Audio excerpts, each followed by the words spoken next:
শান্তি নামক একটা পদার্থ আছে যেটা আমাদের জীবন থেকে মাঝে মাঝেই হারিয়ে যায়। এই চশমাটা মোহর স্নান করে বাথরুমে রেখে এসেছিল। বিশিষ্ট কুকুর চশমাটা দিয়েছে ভেঙে।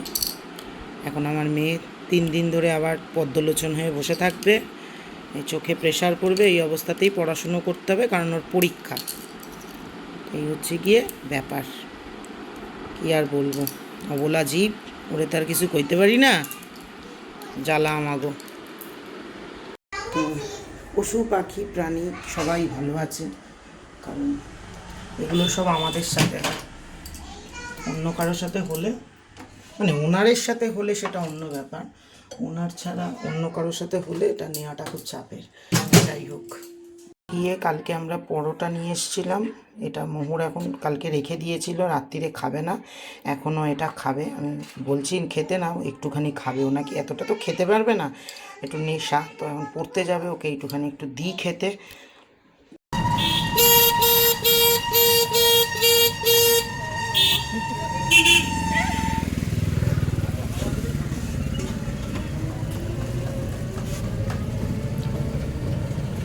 বাজে এখন 8টা 20 বাজে, আজকে তাড়াতাড়ি হয়ে গেছে। তো এখন নীলাদ্রি আসছে নিতে আমাদের। চলে এসছে নাকি তোর বাবা? আমার পেয়েছে চায়ের নেশা, মাথা পাতা যেন ঘুরছে চায়ের জন্য। আর এই যে মোমো,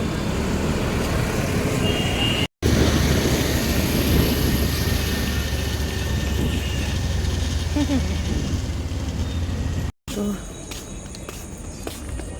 দেখা হয়ে গেল বাবু কাকাকে, চলো বাড়ি যাই। চা চলে এসে তুমি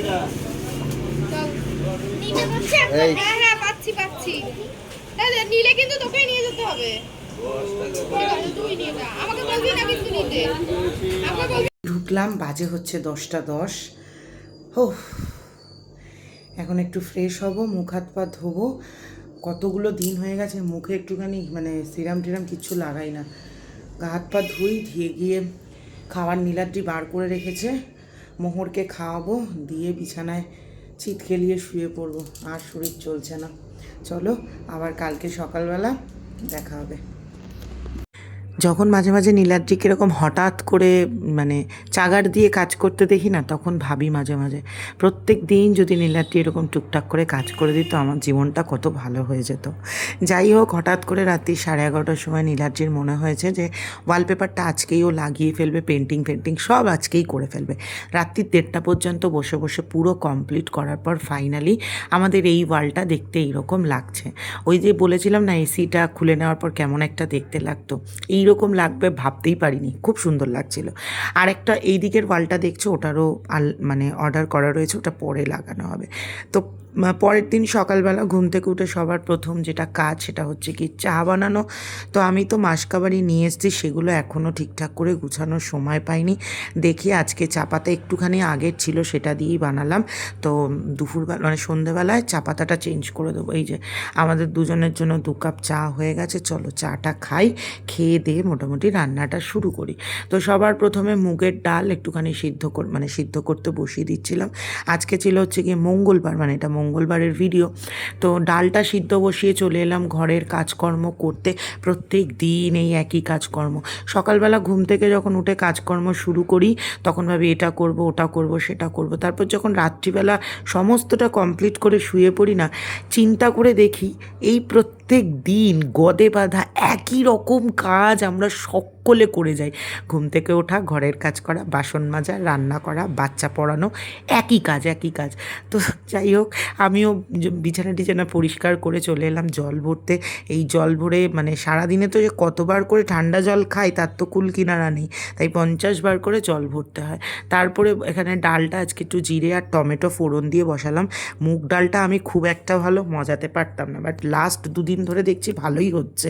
good morning, welcome back to our channel. কেমন আছো তোমরা সবাই? আর আজকে কীরকম গরম পড়েছে বলো, সকাল থেকে মানে কাজ করা যাচ্ছে না।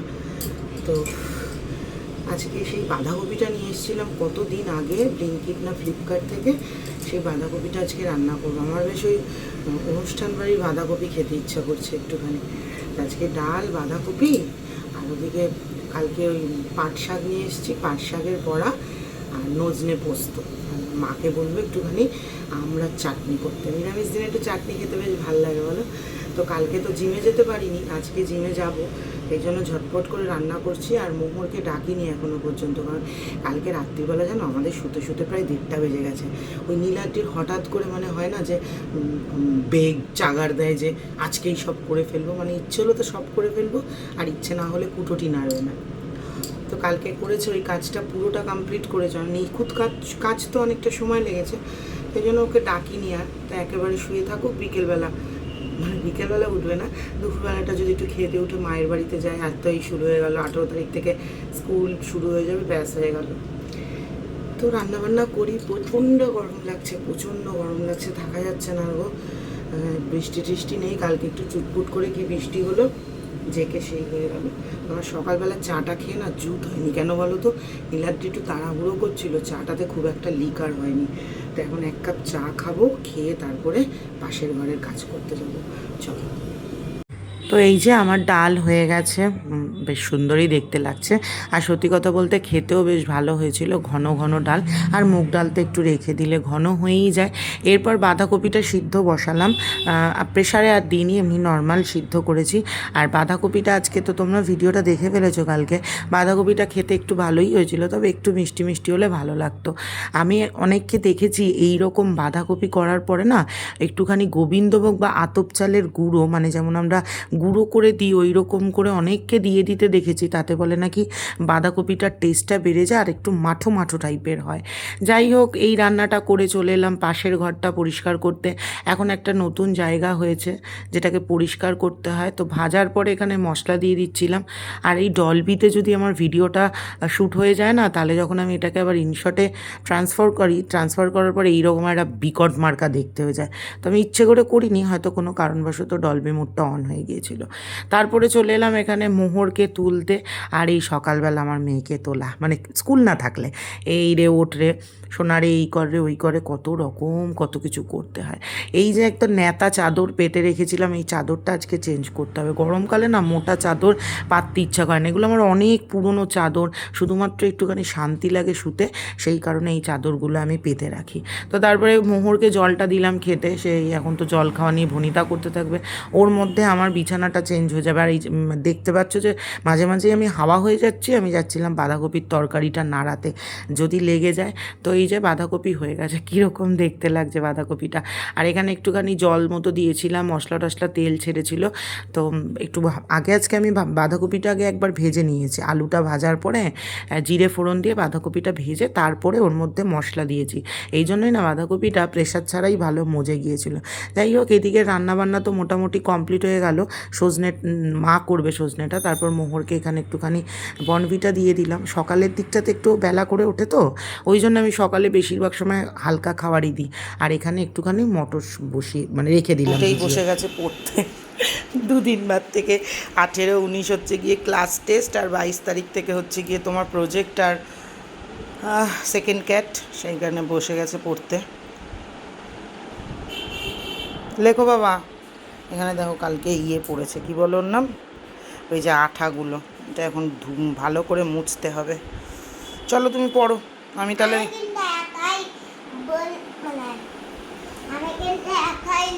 আচ্ছা তুমি এইটা লিখে তারপর তুমি বেঙ্গলির ওই আর এক চ্যাপ্টারটা পুরোটা রিভিশন করে রাখবে, বইতে একবার পড়বে আর আমার খাতায় যা যা কোশ্চেন আনসার আছে সব পড়ে রাখবে, আমি এসে লিখতে দেবো, ঠিক আছে? চলো।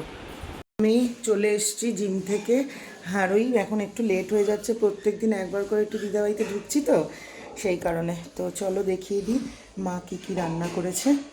একটু আমড়ার টক করতে, মা এখানে আমড়ার টক করেছে, ডাল বাঁধাকপি তো আমিই করে গেছিলাম, আর এখানে মা একটু নজনে পোস্ত করেছে, আর পাট শাকের বড়া করব।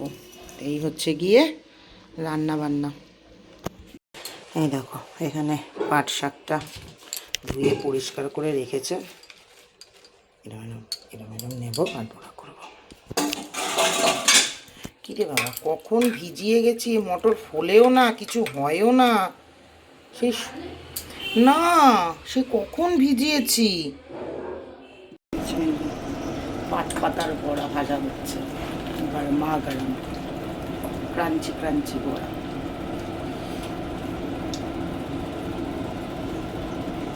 যাও।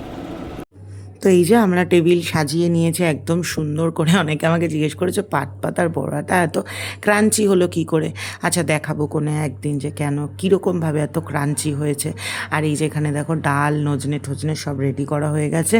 তো চলো এবার আমি আর মা খেয়ে নিই, প্রচণ্ড জোরে খিদে পেয়ে গেছিলো। আর তোমরা আমাদের এই নিরামিষ ভিডিওগুলো দেখতে বেশ পছন্দ করছো, আগামী দিনে এরকম ভিডিও আরও পাবে আশা করি। দেখো এই যে মটর সেই ভিজিয়েছি, দেখো মটর এক ফোঁটাও ফোলেনি, মটর ভালো না। এই দেখো একটু হয়নি, একটুও না, একটু ভেজে নিই, কী করবো এখন। এই যে এইখানে চা বসিয়ে দিয়েছি, মোহরের গানের টিচার এসছে, একেবারে আমাদের তিনজনের চা বসিয়েছি। আর এখানে এই বসালাম ঘুগনি, জানি না কবে সিদ্ধ হবে এটা, কি বলবো। আর চাটা বসিয়েছি, চাটা হতে হতে তোমাদের সাথে না আমি কিছু কথা বলে নিই। আগের দিন আমি যখন আমার তেলের মানে আমার কতটা তেল লাগে সেই ভিডিওটা দেখিয়েছিলাম, তোমরা অনেকে ওরে কী লাগছে আমার চুলটা, তোমরা অনেকে ভেবেছো যে আমার এক মাসে হয়তো 13 কেজি তেল লাগে। না গো, আমি যে মাসকাবাড়িটা কিনলাম, মানে ধরো এটা হচ্ছে জুন মাসের আমি মাসকাবাড়িটা নিলাম, মোটামুটি তোমরা দেখবে আমি আবার ওই অগাস্টের শেষের দিকে বা সেপ্টেম্বরের শুরুর দিকে মাসকাবাড়ি নিতে যাচ্ছি।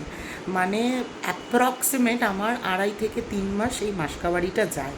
এবারে খুব বেশি হলে আমার যেটা শেষ হয় সেটা হচ্ছে গিয়ে ধরে রাখো একটু জিরের গুঁড়ো বা একটু ধনের গুঁড়ো এই রকম।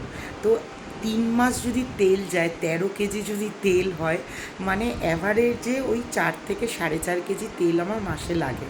এবার আমার দুটো চ্যানেলের রান্না হয়, তোমরা দেখেছো যে আমার এভরিডে অন্তত 5-6 পদে রান্না হয়, তারপরে বড়া আছে, এই আছে ওই আছে। তো আমার মনে হয় যে নর্মাল 4-4.5 কেজি তেলটা, যেহেতু 3 জনের হিসেব করো না, মানে হিসেব করো দুটো চ্যানেলের অন্তত 3-4 পদে করে রান্না হয়, সেই হিসেবে 1 মাসে 13 কেজি তেল।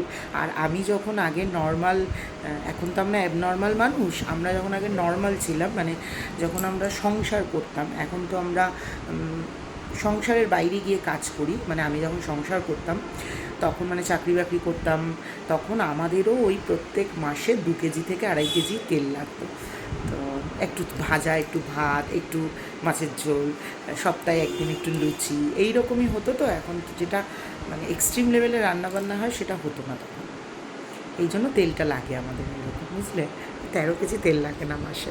চলো এই যে আমার চা এখন ফুটছে, এই ফাইনালি আজকে আমার চায়ের কালার এলো, কারণ আমি মাসকাবাড়ি থেকে চাটা ঢাললাম। এতদিন তো একটা চা দিয়ে চা খাচ্ছিলাম, আজকে 2টো চা পাতা মিশিয়ে চা করেছি। ফাইনালি যে কালারটার চা আমি খেয়ে অভ্যস্ত সেই কালারটা এসছে। এই টেস্টটা পাওয়ার জন্য আমি মনে হচ্ছে কত দিন ধরে বসেছিলাম। এই যে মিরারটা, এখন আমি এটাকে পরিষ্কার করবো। রান্নাঘরটা ভাবছি হাত দেবো কি দেবো না, 7:30 বাজে। রান্নাঘরে আমি যদি এখন ঢুকি 10টা 10:30টার আগে বেরোতে পারবো না। আবার মোহরকে একটু পড়াতে হবে, কারণ বললাম স্কুল খুলছে, ওর ডিসিশান নিতে পারছি না কী করবো। ভাবছি 2-3 দিনে পরিষ্কার করবো, কিন্তু আমার ওই ভেগে ভেগে কাজ করলে মনে হয় কি নতুন যেটা শুরু করবো আগের দিনেরটা আবার নোংরা হয়ে গেছে, ডিসিশান নিতে পারছি না কী করবো। এটাকে এইভাবে সিদ্ধ করলাম, হচ্ছে গিয়ে আমার ঘুগনি অবশেষে সিদ্ধ হয়েছে, পুরো গলিয়ে দিয়েছি। আচ্ছা এবার চলো তোমাদেরকে আমি কুড়ে, মানে যারা কাজ করতে চায় না কিন্তু রান্না করে পেটে দুটো দিতে হবে, তাদের মতো আজকে আমি ঘুগনি বানানো দেখাবো। ভালো করে ফাঁকিবাজি রান্না শিখে রাখবে। জিরে আর শুকনো লঙ্কা ফোড়ন দিলাম, এটা একটুখানি ভালো মতো ভাজা হয়ে যাক। আলু ভাজতে দিলাম,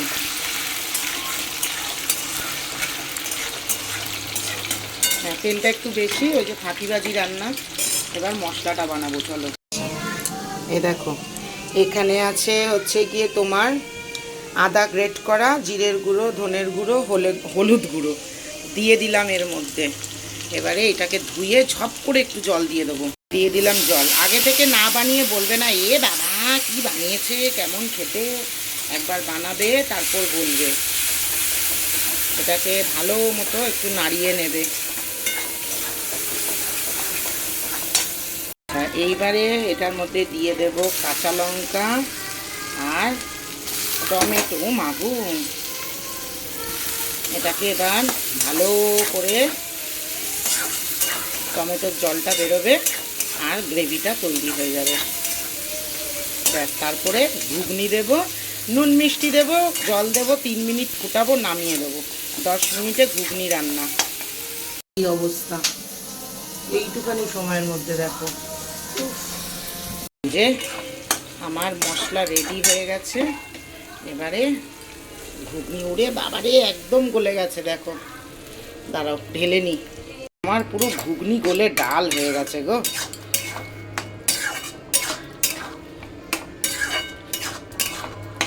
ব্যাস, এর মধ্যে একটু নুন মিষ্টি দিয়ে জাস্ট অল্প একটু জল দেব, আর নামানোর আগে ধনে পাতা। আই দেখো আমার ঘুগনি রেডি। কোনো খাটনি নেই, শুধু একটুখানি সিদ্ধ করতেই খাটনি।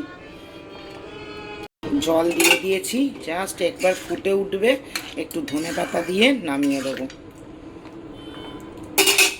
তো এই যে আমার ঘুগনি প্রায় রেডি হয়ে গেছে। ঘুগনির সাথে কি করলাম, এর পরে কি করলাম সবটাই তোমাদের সাথে নেক্সট ভিডিওতে শেয়ার করব, কারণ ভিডিওর লেন্থ অলরেডি 16 মিনিটের হয়ে গেছে। এর থেকে বড় ভিডিও দিলে আর কেউ দেখবে না। আর ঘুগনিটা কিন্তু খেতেও খুব খুব খুব ভালো হয়েছিল। চলো আজকের মতো